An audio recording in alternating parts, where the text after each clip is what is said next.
the world's largest CTOs, chief technology officers. He said, Brendon, they're a top 10 brand in the world. He said, we don't, he said, my team, he said, I'm not creative. My team's not creative, but we know how to execute and scale. And execution and scale is really important to long-term high performance. Creativity might get you in the game, but a lot of people are creative but can't work their way out of a bag. Mm-hmm. And I was like, I would have argued that forever because I'm a creative, I'm a writer and a coach. And I would have never thought that. Age, nationality, ethnicity, and here's a big one, compensation. Here's a big one, personality. Here's a big one, strengths. They are not correlated strongly with high performance. Some of them have weak correlations. Mm-hmm. And all those things, by the way, because if academics are listening to that, they're like, no, he's wrong.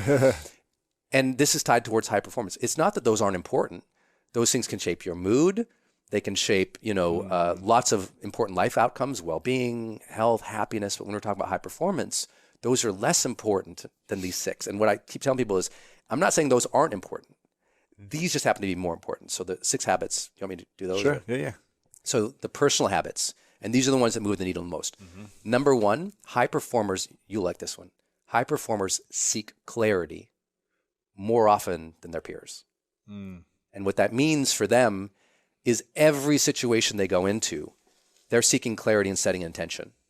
And it's not like once in a while, they're doing it way more often. It's like, I've been blessed to work with Oprah Winfrey. When she has a meeting, at the start of every meeting, she asks, what's our intention here? Mm. What's the intention of this meeting? Not what's the agenda, what do I do? What's the intention? That's every meeting. So she's seeking clarity at the beginning of every meeting. That's why she's so amazing, right? If you think about her whole career, she was always trying to have people seek clarity on who they were so they could be themselves. That's what high performers are doing. They just do it more often. They seek clarity before they shoot that video, before they have the podcast interview. But specifically, we found 3 practices help you get better at seeking clarity. Number 1, they are seeking clarity in what we call the future 4. So you've probably heard that successful people are more future-minded. Mm-hmm. It's true. And specifically what they're looking at, if you talk to a high performer, they're more clear about who do I want to be in this upcoming situation. And by the way, it's not about who I am. It's about who do I want to be. They're more future-oriented. They're more intentional about who they want to be in social situations.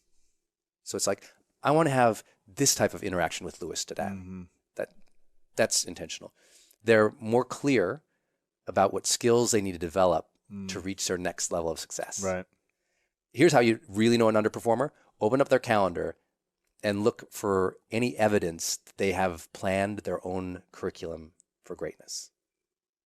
If they don't have classes or courses, if they're not actively skill building, there's no chance of high performance. I mean, maybe they can dumb luck into it for initial success, but high performance is long-term success. You got to be building your skill sets. Constantly learning, constantly growing. Being aware of that. And the last of the future 4 is, I know the service I want to provide in the future. Talk to any high performers I'm sure you've interviewed. They kind of know the service and the difference they want to make. Maybe not precisely, but they're asking the question. Mm-hmm.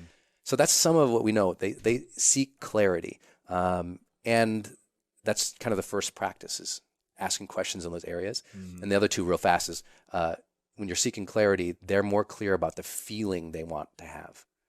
Like an Olympic sprinter who's won gold is more likely to have said before he went or she went on the track, how do I want to feel out there?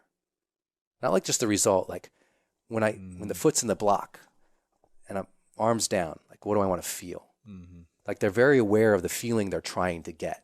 Yeah, I don't want to feel nervous and stressed. I want to feel calm and clear and smooth. And and they're doing that self-talk, which is seeking clarity. And then the last one, which is really important, they're clear about what's meaningful to them now and what might be different in the future, which is something I didn't know until we did a lot of the interviews or the conversations. Is a lot of people kind of know what I like now. They know what their passion is, but it's like, what's going to be meaningful to you later, like in 5 years? They've thought about that. I would say they've done the work. So that's just the first habit. And so the book kind of opens with that story of like finding we all have to decide who we are and what we want and how to get it at this stage of our life.